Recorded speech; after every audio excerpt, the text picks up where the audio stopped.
Gaza की बर्बादी की इनसाइड स्टोरी जो पश्चिमी मीडिया में छप रही है, वो दिखाने से पहले इजरायल के प्रधानमंत्री बेंजामिन नेतन्याहू के लिए एक बुरी खबर आई है, वो देख लीजिए। बेंजामिन नेतन्याहू को डर है कि आईसीसी यानी इंटरनेशनल क्रिमिनल कोर्ट उनके खिलाफ अरेस्ट वारंट जारी कर सकता है। ये कार्रवाई गाजा में इजरायली एक्शन के मामले में हो सकती है। इसके लिए दक्षिण अफ्रीका समेत अन्य देशों ने याचिका दाखिल की है।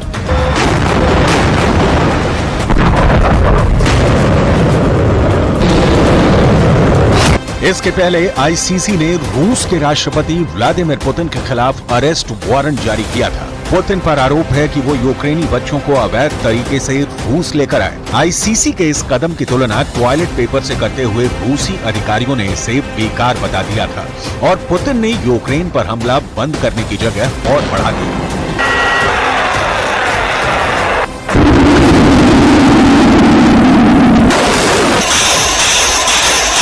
इंटरनेशनल क्रिमिनल कोर्ट की ताकत कितनी है? क्या आईसीसी पुतिन और नेतन्याहू जैसे नेताओं को गिरफ्तार कर सकता है? इसकी डिटेल आपको आगे दिखाएंगे, लेकिन उसके पहले नेतन्याहू के नए इरादे देख लीजिए। नेतन्याहू ने कहा है कि मेरे नेतृत्व में इजरायल अपनी आत्मरक्षा और अधिकार को कमजोर नहीं होने देगा। इंटरनेशनल क्रिमिनल कोर्ट के किसी भी प्रयास को हम कभी स्वीकार नहीं करेंगे। मध्य पूर्व एकमात्र लोकतंत्र और दुनिया के एकमात्र यहूदी देश के सैनिक और अधिकारियों को गिरफ्तार करने की धमकी अपमानजनक है। हम इसके आगे नहीं झुकेंगे। नरसंहार करने वाले आतंकवादियों के खिलाफ हमारी लड़ाई जारी रहेगी। हम अपनी रक्षा करना कभी बंद नहीं करेंगे।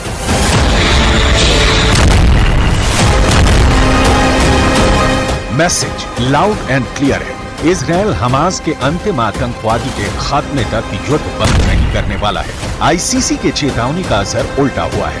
कयास लगाए जा रहे हैं कि आईसीसी के फैसले से होने वाले दबाव से ध्यान हटाने के लिए इजरायल कोई बड़ी कार्रवाई कर सकता है। ये ध्यान देने वाली बात है कि कुछ दिनों पहले ही नेतन्याहू ने ब्रिटेन और जर्मनी के विदेश मंत्रियों से मुलाकात की थी। इस मामले में मदद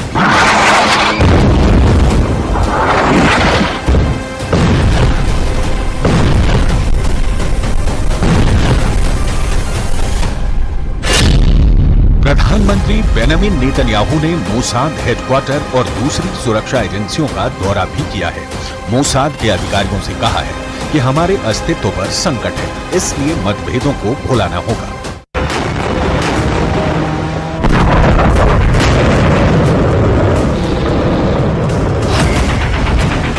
मतलब इजरायल ने गाजा को नेस्तोनाबूद करने के लिए एक और सीक्रेट प्लान की तैयारी कर ली है। रफा में लगातार इजरायली हमले इसकी बानगी।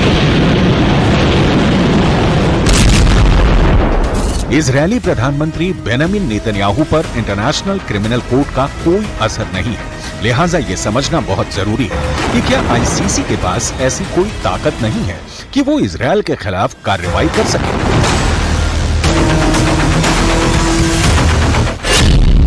इंटरनेशनल कोर्ट अंतर्राष्ट्रीय अपराधियों के खिलाफ मामला लेता है। नीदरलैंड के हेग में इसका बेस है और कुल 123 देश इसके सदस्य हैं। 2002 में बना ये कोर्ट वॉर क्राइम, मानवीयता पर खतरे, नरसंहार और दंगे फसाद के अपराधियों पर कार्रवाई की बात करता है, लेकिन इसके पास कोई पुलिस फोर्स नहीं है। यानी सदस्य देशों पर इसके फैसले को अमली जामा पहनाने की जिम्मेदारी होती है।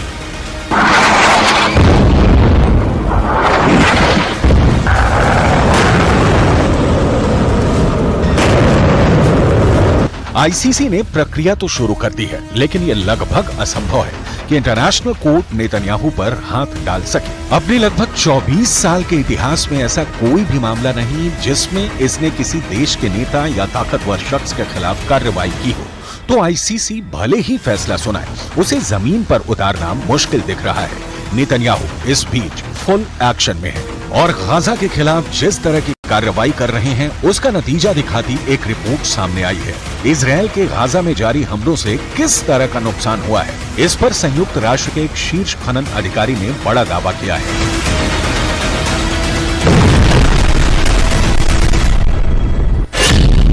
रिपोर्ट में कहा गया है कि गाजा में जारी युद्ध ने अब तक 37 मिलियन टन मलबा पैदा किया है। इस मलबे में बड़ी संख्या में बिना फटे बम शामिल हैं, जिनको हटाने में करीब 14 साल का समय लग सकता है।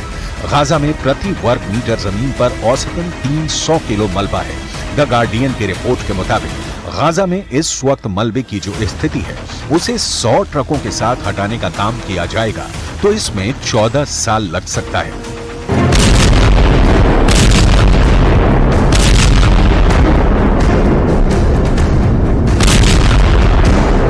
रिपोर्ट में इस बात का जिक्र है कि गाजा में नष्ट की गई इमारतों में से 65% रिहायशी बिल्डिंग थी।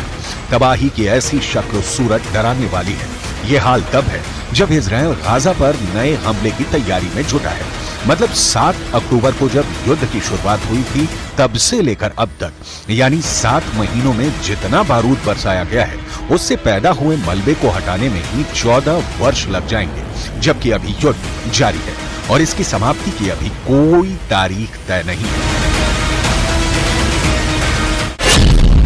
गाजा के स्वास्थ्य विभाग के मुताबिक 7 महीनों में इजरायली हमलों में 34,000 फिलिस्तीनी मारे गए हैं, जिसमें से अधिकांश महिलाएं और बच्चे हैं। इजरायल ने 7 अक्टूबर के हमले के जवाब में युद्ध शुरू किया, जब हमास ने 1200 लोगों को मार डाला और 250 को बंधक बना लिया। तब से लेकर आज तक गाजा दहल रहा है।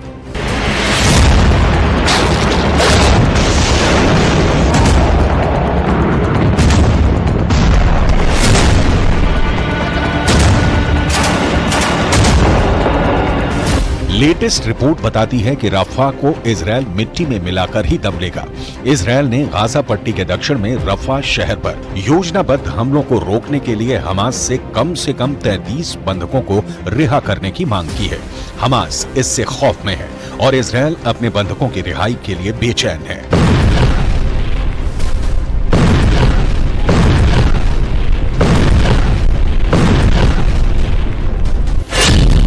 लेकिन इस बीच एक तीसरा देश मिस्र है, जिसे डर है कि रफा क्षेत्र पर हमले से नागरिक तबाही होगी। मिस्र में बड़ी संख्या में शरणार्थियों का पलायन होगा, क्योंकि रफा मिस्र के सिनाई क्षेत्र से सटा है।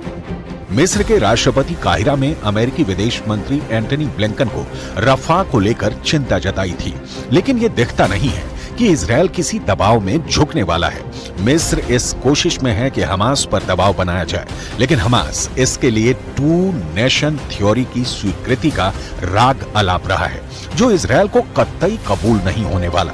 नतीजा है कि इजरायल गाजा को मिटा रहा है।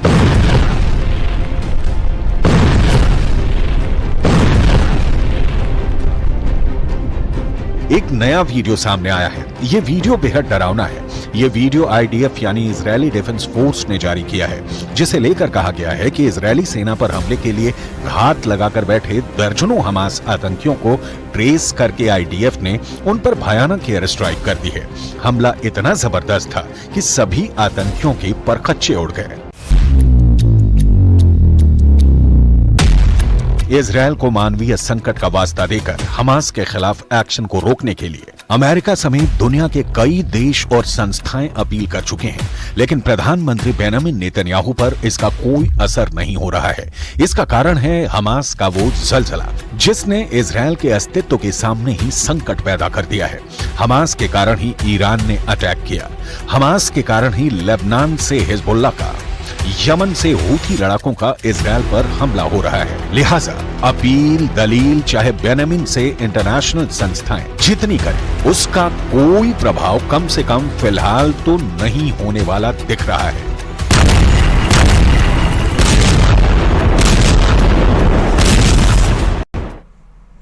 बेशक इजरायली सेना एक के बाद एक बड़े हमले कर रही है, लेकिन ये सच है कि हिजबुल्लाह इजरायल के खूनी हमलों के सामने जरा भी झुकने को तैयार नहीं। और यही वजह है कि हिजबुल्लाह ने दक्षिणी इजरायल पर इतना भीषण रॉकेट हमला किया कि इजरायल की हालत खराब हो गई।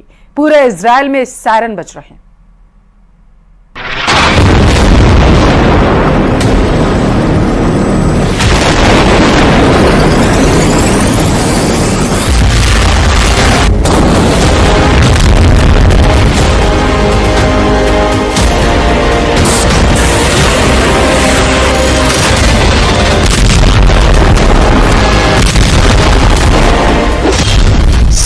अक्टूबर जैसा खूनी हमला, हिजबुल्लाह का रॉकेट युद्ध।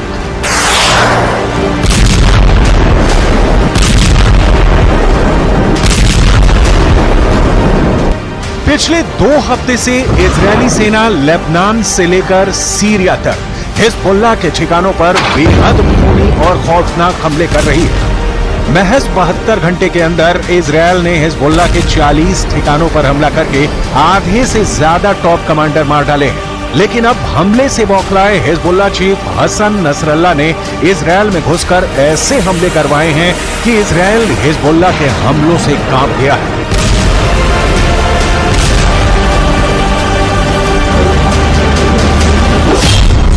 इजरायली मीडिया ने खुद माना है कि हिजबुल्लाह के लड़ाकों ने इजरायल पर रॉकेटों से भीषण हमला किया है। हिजबुल्लाह के दावों के मुताबिक रात के वक्त हिजबुल्लाह ने दक्षिणी इजरायल के इलाकों पर रॉकेट से हमले किए हैं। हालांकि इजरायल की आईडीएफ दावा कर रही है कि हिजबुल्लाह के रॉकेट हमलों को काफी हद तक नाकाम कर दिया गया है। इजरायली सेना के आयरन डोम ने हवा में भी हिजबुल्लाह के रॉकेट तबाह कर दिए हैं, लेकिन हिजबुल्लाह का दावा है कि उसके रॉकेट हमले में इजरायल को भारी नुकसान हुआ है, जिसे इजरायल छिपाने की कोशिश कर रहा है।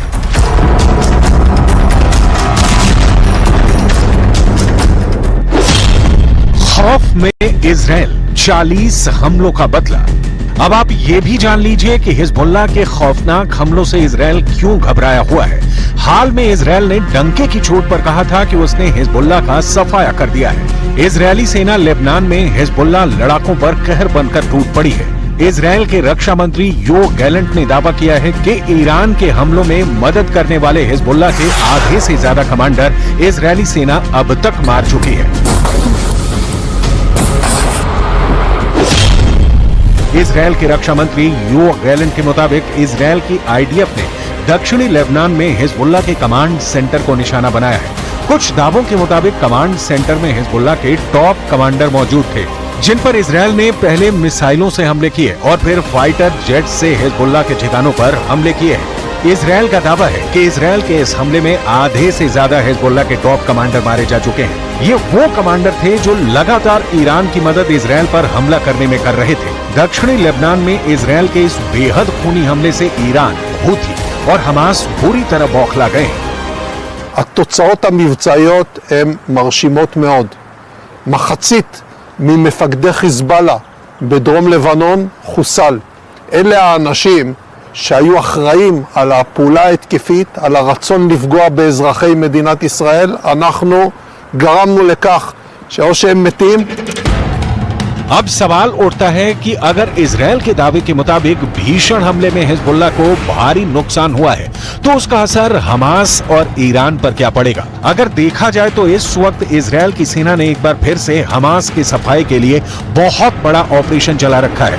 मिस्र की सीमा पर मौजूद रफा शहर में गाजा के लगभग 23 लाख लोग रहते हैं, जिनके बीच हमास लड़ाके भी मौजूद हैं, जो हिजबुल्लाह की मदद से इजरायली सेना पर हमले कर रहे हैं। लेकिन अब हिजबुल्लाह के तबाह होने से हमास पर सीधा असर पड़ेगा।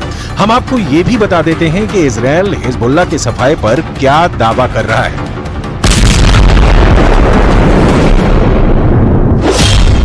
इजरायल के रक्षा मंत्री योव गैलेंट के दावों के मुताबिक आईडीएफ ने दक्षिणी लेबनान में हिजबुल्लाह के ठिकानों पर हमला किया है। दावे के मुताबिक आईडीएफ के भीषण हवाई हमलों में हिजबुल्लाह के 40 ठिकाने पूरी तरह से तबाह हो गए हैं। आईडीएफ के 40 हमलों में हिजबुल्लाह के आधे से ज्यादा टॉप कमांडर्स के मारे जाने का दावा किया गया है। आईडीएफ का यह हमला ऐता अल शाब के पास किया गया है। ऐता अल शाब और आसपास के गांवों पर 13 से ज्यादा हवाई हमले इजरायली सेना ने किए हैं, जिसमें हिजबुल्लाह के स्टोरेज और हथियारों की फैसिलिटी को भी निशाना बनाया गया है। इजरायली सेना का दावा है कि हिजबुल्लाह ने उन इंफ्रास्ट्रक्चर को तबाह किया है जहां से इजरायल पर हमला करने की तैयारी चल रही थी। इधर हिजबुल्लाह ने दावा किया है कि उसने इजरायल से बदला लेने के लिए उत्तरी इजरायल के सीमावर्ती गांव पर दर्जनों कत्यूशा रॉकेट दागे हैं।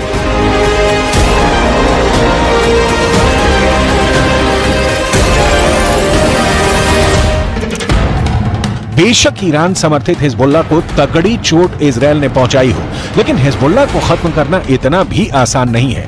ईरान हिजबुल्लाह को और ताकतवर बनाकर हमले करवा रहा है। यही वजह है कि कमांडरों के मारे जाने के बाद भी हिजबुल्लाह ने इजरायल पर रॉकेटों की बौछार कर दी।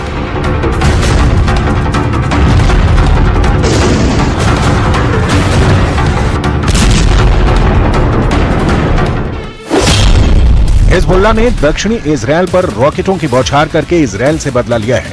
हिजबुल्लाह के दावों के मुताबिक उसने 30 से ज्यादा रॉकेट दक्षिणी इजराइल पर दागे हैं। दावा तो यहां तक किया गया है कि हिजबुल्लाह के लड़ाकों ने दक्षिणी इजराइल पर हमला करने के लिए कत्यूशा रॉकेट का इस्तेमाल किया है। हिजबुल्लाह का रॉकेट हमला इजराइल से अपने कमांडरों की मौत का बदला माना जा रहा है। हिजबुल्लाह चीफ हसन नसरल्लाह ने धमकी देते हुए कहा है कि अभी हमने अपना मुख्य हथियार नहीं निकाला है, जिस दिन निकालेंगे इजराइल का विनाश हो जाएगा।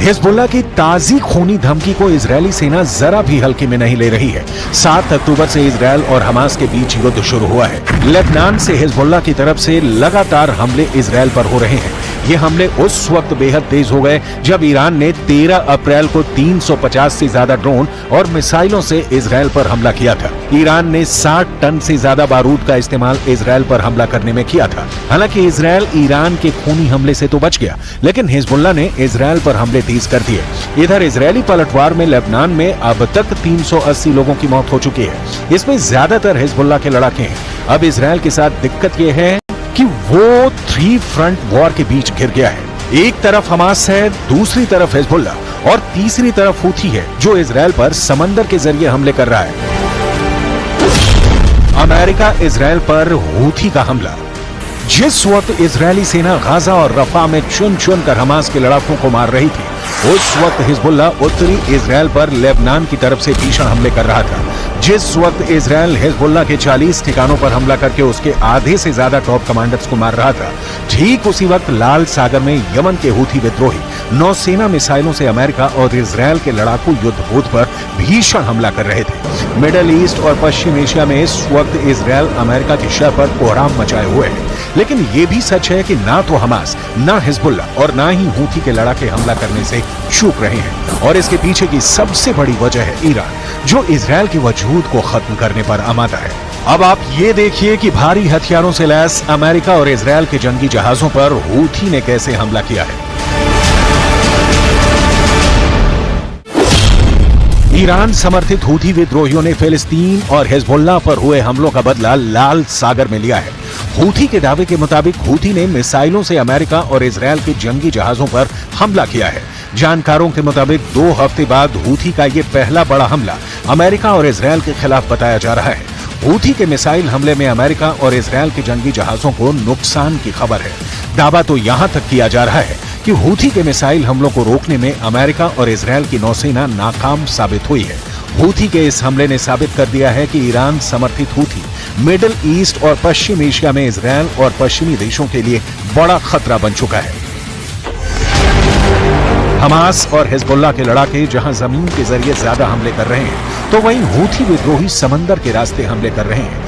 यही वजह है कि अमेरिका और ब्रिटेन ने मिलकर यमन में हूथी विद्रोहियों पर पिछले 3 से 4 महीने में कई दर्जन भयानक हवाई हमले किए हैं। हूथी विद्रोहियों का आरोप है कि अमेरिका और ब्रिटेन ने मिलकर यमन के करीब 424 ठिकानों पर हवाई हमले किए हैं, जिसमें कई दर्जन लोग मारे गए हैं। यही वजह है कि अब हूथी विद्रोहियों ने हमले तेज कर दिए हैं।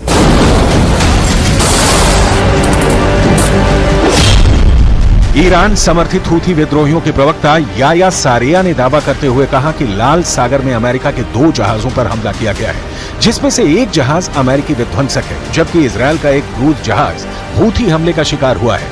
हूथी ने अमेरिका और इजरायल के जहाजों पर नौसैनिक मिसाइलों से हमला किया है। हूथी के दावे के मुताबिक उसके हमले में अमेरिकी जहाज मैस यॉर्कटाउन, अदन की खाड़ी में एक अमेरिकी विध्वंसक और हिंद महासागर में इजरायली जहाज MSC